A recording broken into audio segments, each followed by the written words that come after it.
그래서 이 차를 추천을 하냐 라고 물으신다면 저는 라고 결론을 내고 싶습니다.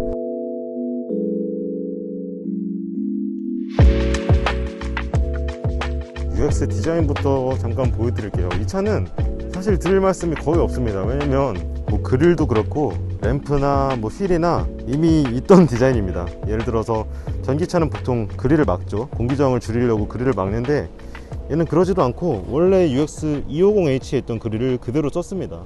램프, 휠, 또 뒤쪽 보면 차이점 요거 있습니다. 일렉트릭 엠블럼이 여기 붙어 있고요. 자, 이 굉장히 조형미를 신경 쓴 이 리어 램프도 그대로 들어갔고, 여기 UX300이 이 레터링도 새로운 점이긴 하네요. 그리고 아래쪽엔 머플러도 없고요. 이렇게 디퓨저 핀은 좀 해놨네요.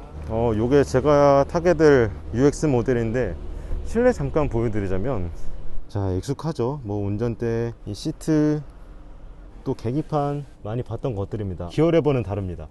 원래는 이렇게 드르륵 하는 기계식이었는데 모양만 다를 뿐이지 좀 전에 탔던 NX랑 같은 그런 전자식 기어 레버입니다. 마우스패드 얘는 아직 있어요. 그리고 얘는 특이하게 오디오 컨트롤러가 여기 달려 있고요. 오른팔을 여기에 놨을 때 손이 딱 놓여지는 위치긴 합니다. 그리고 이렇게 이런 토글 스위치들, 양쪽 다 1열에 통풍도 있고 열선도 있고, 이 차 2열에도 열선이 있습니다. 그래서 시트에 넣을 수 있는 건 다 넣어놨고, 이거 디스플레이 어떡하지 이거? 여러분, 이거 예상 외인데요. 디스플레이가 250H는 이렇게 작지 않았거든요. 근데 좌우로 이렇게 남네요. 가운데 구형만 이 화면이고, 심지어 내비게이션이 없다 보니까 렉서스에서 이렇게 추가로 스마트폰을 달아서 목적지를 설정을 해놨습니다. 아직 시승하기 전인데 생각이 좀 많아집니다. 야, 근데 이 시트 이 패턴 질감은 진짜, 와, 촉감은 진짜 좋아요, 시트.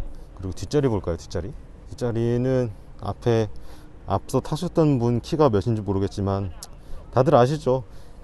UX는 패밀리카로 쓸 만큼 넓은 차는 아닙니다. SUV이긴 하지만 완전 막내 모델이기 때문에 그렇게 여유롭지도 않고, 자, 여기 안쪽을 보면 USB C 타입 2개 있고, 양쪽으로 열선 버튼이 하이로 2단계로 있습니다. 통풍구도 있고요.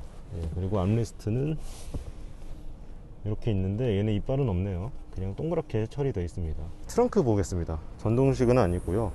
이 트렁크가 의외로 302의 장점인데, 원래 하이브리드 모델의 배터리가 이 트렁크 아래에 들어갔습니다. 근데 그게 빠지면서 트렁크 용량이 41L가 늘었습니다. 그래서 지금 트렁크 용량은 305L고요. 원래는 200L대였던 그런 처참한 수준의 SUV라고는 믿기지 않는 트렁크였죠. 그거보다는 확실히 넓어지긴 했습니다.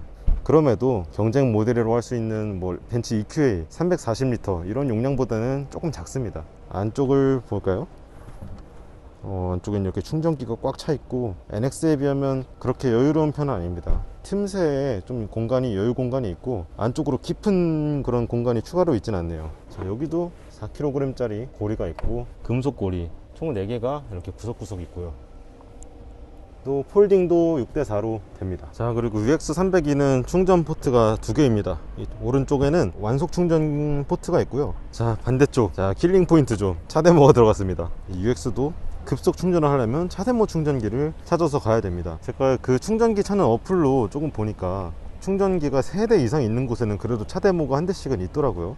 차데모로 충전했을 때는 0에서 75%까지 50분이 걸리고요. 100%까지 채우려면 80분까지 기다려야 합니다. 그리고 반대쪽 완속 충전기를 물리면 0에서 100%까지 6시간 30분이 걸립니다. 자, 이제 두 번째 오늘의 시승차 UX302를 타고 있습니다. 사실 이 차가 주행거리가 제일 큰 이슈잖아요. 그래서 이번 시승에서 이 차 주행거리가 실제로 얼마나 나오는지 좀 체크해보자 라고 생각하고 왔는데, 어머머머, 아니 렉서스 코리아가 전비가 나올 수 없는, 좋은 전비가 절대 나올 수 없는 이런 시승 코스를 준비했어요. 와, 제주도에 이런 와인딩 도로가 있을 줄은 생각도 못했습니다. 제주도 남쪽에서 한라산의 성판악을 오르는 그런 외길입니다. 자, 몇 번 이렇게 코너를 돌다 보니까 렉서스가 왜 이 UX302의 코스를 여기로 정했는지 조금은 알 것 같습니다.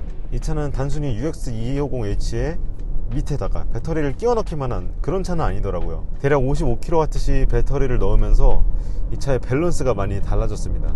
당연히 그러겠죠. 굉장히 무거운 부품이니까 앞쪽 쇼업쇼버 스프링이 진동을 더 잘 흡수할 수 있도록 개선을 했다고 합니다.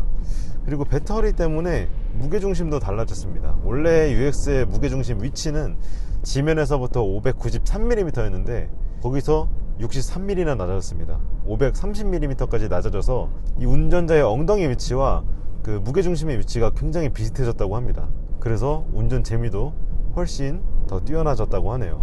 자, 이 운전대 반응 뭐 엄청나게 빠릿빠릿하거나 하진 않지만 역시 앞에 엔진 없는 게 굉장히 큽니다. 확실히 더 민첩하고 이거 타이어가 좀만 더 받쳐줄 수 있었으면 어땠을까 막 그런 생각이 들 정도예요. 그리고 이거는 제가 시승하면서 처음 느껴보는 감각인데 이 운전대가 되게 편해요. 림 직경은 조금 두꺼운 편입니다. 근데 그것보다 이 운전대 소재가 보통 가죽을 씌워 놓으면 이 안쪽 그 단단한 부분에 꽤 두툼한 가죽을 씌워서 포근한 손맛을 만들어내는데 얘는 가죽 안에 우레탄 폼 같은 게 또 있는 느낌이에요. 이 운전대 뼈대와 이 표면까지 거리가 꽤 두꺼운 그런 느낌이 들어요. 그래서 이거는 타면 탈수록 편안함을 느낄 수 있는 그런 요소가 아닐까 생각이 드네요. 이 전기차 전용 사운드는 그렇게 부각되진 않습니다. 이 차의 최고 출력은 204마력, 최대 토크는 30.6kgm입니다. 이런 와인딩 길에서 오르막을 팍 치고 나갈 정도로 그렇게 힘이 센 건 아닌데 신호를 받고 출발한다거나 앞차를 추월한다거나 할 때는 오히려 살짝 여유로운 그런 출력이 나옵니다. 시속 60km 이하에서 재거석할 때도 힘이 남아요. 자, 이렇게 와인딩 구간을 좀 달려봤는데 사실 재미는 있어요. 그런데 여러분들께서 또는 이 차를 구매하려고 고민하는 분들께서 사실 이 차의 운전 재미를 그렇게까지 따지지는 않으시겠죠. 1등은 당연히 주행거리일 거고 2등은 뭐 충전 환경 이 정도 될 것 같아요. 그리고 3등은 승차감일 텐데 승차감은 진짜 좋습니다. 이 배터리 무게를 견디기 위해서 서스펜션 보강을 좀 했지만 저 오히려 하이브리드 모델보다 뭐 엔진 진동 같은 게 없어서 그런지 더 좀 안락하고 쫀쫀하고 그런 느낌이 드는 것 같아요. 이 승차감은 딱히 호불호가 갈리지 않을 것 같습니다. 그리고 고속에서도 꽤 좋은 게 이 차가 순간 가속력이 그렇게 빠르진 않거든요. 그런데 뻥 뚫린 직선 도로를 쭉 가다 보면 어느샌가 속도가 굉장히 높아져 있습니다. 저는 그걸 인지를 빨리 하지 못했더라고요. 그 말인즉슨 고속 안정성도 상당히 좋다. 물론 고속 안정성을 주는 요인에는 소음 억제 뭐 그런 면도 있겠지만 이 서스펜션이 고속에서도 버거워한다는 느낌이 안 들고 이 눌러주는 맛이 되게 좋습니다. 이 차는 굉장히 작음에도 이 윗급 렉서스들이 주는 그 수준의 고속 안정성을 보여주고 있습니다. 자, 그리고 지금 구간 단속이 50km로 걸려 있어서 천천히 내려가고 있는데 이 UX302에는 B 모드가 있습니다. 뭐 여러 전기차에도 있는 모드죠. 이 기어랩을 아래로 한 번 더 내리면 B 모드로 바뀌면서 회생제동을 더 적극적으로 합니다. 여기서는 총 4단계로 레벨을 조정할 수 있는데 이 패들 시프트를 눌러서 1단계, 2단계, 3단계, 4단계까지 회생제동을 강하게 설정할 수 있어요. 그런데 브레이크를 대신할 정도로 세게 잡히진 않습니다. 지금 계속 4단계로 가고 있는데 지금처럼 살짝 언덕에서 이렇게 가속 페달을 떼도 속도가 확 줄어드는 그런 느낌이 없어요. 가다가 이렇게 하면 보시기에도 제 고기가 앞으로 젖혀지거나 하지가 않잖아요. 그래서 배터리를 아끼는 데는 유용하긴 하겠지만 원페달 드라이빙이 가능하지는 않습니다. 자, 제가 1시간 반 정도를 달려서 지금 평균 전비를 재고 있는데 지금 킬로와트 시당 5.1km를 달렸다고 합니다. 전비 자체는 나쁘지 않거든요. 특히 이 B모드를 쭉 잘 활용하면 전비는 꽤 괜찮게 나오는데 결정적으로 배터리 크기가 애초에 작기 때문에 233km라는 복합 연비를 얻게 됐죠. 정숙성은 어떠냐? 이 차는 창문이 이중 접합유리거나 그러진 않습니다. 그런데 이 하부 방음에 더 집중을 했습니다. 기본 UX 하이브리드 모델보다 언더커버의 범위를 확 늘렸고요. 원래는 없던 이 휠하우스 내부에도 흡음재를 추가로 붙였습니다. 이 배터리 자체도 밑에서 올라오는 소음을 어느 정도 억제하는 기능을 한다고 하네요. 그래서 그런지 너무 조용합니다. 덕분에 정말 조용합니다. 시속 110km를 넘어가면 풍절음은 꽤 들어오긴 하는데 이 노면 소음만큼은 진짜 잘 잡았다는 그런 느낌이 들어요. UX302의 라이벌로 뽑을 수 있는 차종이 대표적으로는 벤츠 EQA가 있을 것 같은데요. 그 차와 장단점을 좀 비교해보면 일단 이 차의 장점은 가격입니다. 가격이 5,490만원 단일 트림으로 나왔는데 전기차 보조금 100%를 받을 수 있는 딱 커트라인까지 가격을 맞췄죠. 그렇기 때문에 국고 보조금을 605만원을 받을 수 있습니다. 두 번째는 소재입니다. 이 버튼들 소재나 또 이 대시보드를 덮고 있는 친환경스러운 이 소재, 금속 느낌 낸 이 플라스틱들, 기어 레버도 이렇게 가죽으로 감싸놨고 운전대 느낌, 시트 느낌 전부 다 조금씩 앞선다는 생각이 듭니다. 승차감은 기회를 탄 지 좀 됐지만 거의 비슷한 수준으로 만족스러웠습니다. 도심에서 출퇴근용으로 타기에는 정말 괜찮은 승차감입니다. 물론 이 차 주행거리도 짧고 뒷자리도 좁고 하지만 제가 잠깐 운전하면서 느낀 단점은 저 모니터입니다.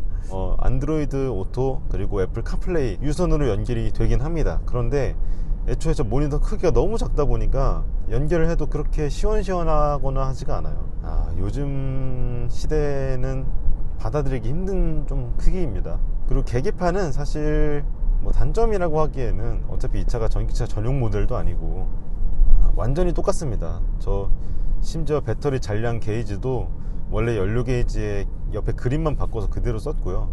이 안에 있는 동그란 계기판 다 똑같습니다. 그래서 이 차를 추천을 하냐 라고 물으신다면 저는 말리진 않는다 라고 결론을 내고 싶습니다. 근데 여기엔 조건이 있습니다. 자, 첫 번째 조건, 이 차가 세컨카여야 합니다. 연비 좋고 더 넓은 메인카가 있어야 이 차를 좀 더 적재적소에 활용할 수 있습니다. 자, 두 번째는 충전을 마음대로 할 수 있어야 한다. 급할 때 급속 충전이 되냐 안 되냐가 굉장히 편리함을 가르겠죠. 그런데 요즘 차대모를 쓰는 차도 많지 않고 확률적으로 전기차 충전기가 3대 이상 있는 곳 위주로 차대모 방식도 같이 있기 때문에 당연히 불편함을 느끼실 거란 말이죠. 그런데 만약 집에 충전기가 있다, 완속 충전을 난 언제든지 마음대로 할 수 있다 하면 굳이 말리지 않겠습니다. 왜냐면 주행거리가 짧다는 것만으로 이 차를 하대하기에는 직접 운전했을 때 이 정숙성, 승차감, 또 가끔씩 느끼는 운전 재미, 이런 것들이 꽤 괜찮습니다. 요즘 정말 잘 나오잖아요. 이 가격으로 살 수 있는 국산 전기차만 해도 해외에서 막 상도 휩쓸고 난리도 아닙니다. 하지만 나는 렉서스만의 감성이 마음에 든다. 소재도 좋고 또 승차감, 정수성 다 괜찮다. 또 렉서스만의 그 이미지 있잖아요. 고장이 없다. 그런 신뢰성까지 갖고 있기 때문에 이 차를 편안하게 탈 수 있는 조건이 되는 분들이 사겠다고 하면 그때는 굳이 말릴 것 같지는 않습니다. 자, 오늘 이렇게 제주도에서 두 가지 렉서스의 신차를 만나봤습니다. 아쉬움 속에서도 몇 가지 장점은 분명하게 드러나는 UX302 여러분께 전해드렸습니다. 전 다음번에 또 재미있는 차와 함께 돌아오겠습니다. 감사합니다.